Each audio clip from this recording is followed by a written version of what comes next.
Halo teman-teman, nama saya Julistia Ginanjar Putri, mahasiswi Teknologi Pendidikan, akan menjelaskan sedikit tentang geografi pembangunan.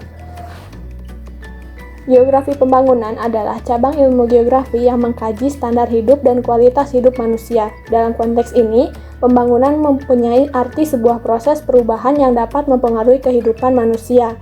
Hal ini melibatkan peningkatan kualitas hidup seperti yang dirasakan oleh orang-orang yang mengalami perubahan. Lalu ada variasi geografis dalam pembangunan. Yang pertama adalah negara utara dan negara selatan. Pembagian negara utara dan selatan ini memisahkan antara negara utara yang notabene itu adalah negara maju, sedangkan negara selatan adalah negara yang masih berkembang. Garis imajiner yang membagi dunia ke dalam kategori negara utara dan negara selatan disebut dengan garis Brent. Yang kedua ada MEDCs dan LEDCs. MEDCs adalah Most Economically Developed Countries, adalah negara-negara yang mempunyai standar hidup yang tinggi serta GDP yang tinggi atau negara maju. LEDCs, Less Economically Developed Countries, adalah negara-negara dengan standar hidup yang rendah serta GDP yang rendah. Yang ketiga adalah NECs, Newly Industrialized Countries, negara yang memiliki ekonomi yang lebih maju daripada negara berkembang lainnya, namun tidak sepenuhnya menampakkan menjadi negara maju. Yang keempat adalah dunia ketiga. Pembagian dunia menjadi zona wilayah spasial yang berbeda berdasarkan tingkatan pembangunan, terutama di bidang kesejahteraan dan pertumbuhan ekonomi, sering disebut pada akhir Perang Dunia Kedua.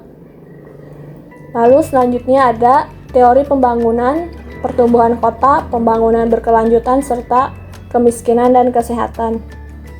Selanjutnya ada teori pembangunan. Teori pembangunan pada dasarnya merupakan sekumpulan rencana tujuan untuk menjelaskan bagaimana pembangunan pada saat lampau dan bagaimana perencanaan pembangunan di masa depan.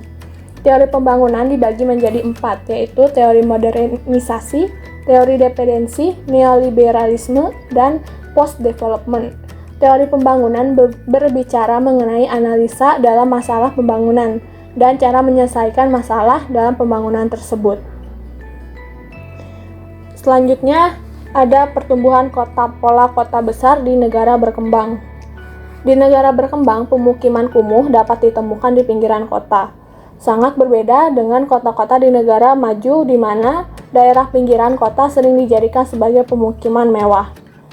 Wilayah pemukiman kumuh yang ditemukan pada negara-negara berkembang disebut dengan shanty towns. Lalu ada pembangunan berkelanjutan. Menurut Budimanta tahun 2005 menyatakan bahwa pembangunan berkelanjutan adalah suatu cara pandang mengenai kegiatan yang dilakukan secara sistematis dan terencana dalam kerangka peningkatan kesejahteraan, kualitas kehidupan, dan lingkungan umat manusia tanpa mengurangi akses dan kesempatan kerja generasi yang akan datang untuk menikmati dan memanfaatkannya. Skema pembangunan berkelanjutan ada 5, yaitu keberlanjutan ekologis, keberlanjutan ekonomis, keberlanjutan sosial budaya, keberlanjutan politik, dan terakhir keberlanjutan pertahanan keamanan. Yang terakhir adalah MDGs, Millennium Development Goals. Tujuan pembangunan milenium adalah deklarasi milenium hasil kesepakatan negara dan perwakilan dari 189 negara Perserikatan Bangsa-Bangsa yang mulai dijalankan pada September tahun 2000. Isinya adalah, yang pertama, menanggulangi kemiskinan dan kelaparan, yang kedua, mencapai pendidikan dasar untuk setiap penduduk, yang ketiga, mendorong kesetaraan gender dan pemberdayaan perempuan, yang keempat, menurunkan angka kematian anak, yang kelima, meningkatkan kesehatan ibu, yang keenam, memerangi HIV/AIDS, yang ketujuh, memastikan kelestarian lingkungan hidup, dan yang terakhir adalah mengembangkan kemitraan global untuk pembangunan. Setelah menyimak materi tadi, saya harap teman-teman dapat memahami tentang geografi pembangunan. Sekian penjelasan dari saya, sampai jumpa.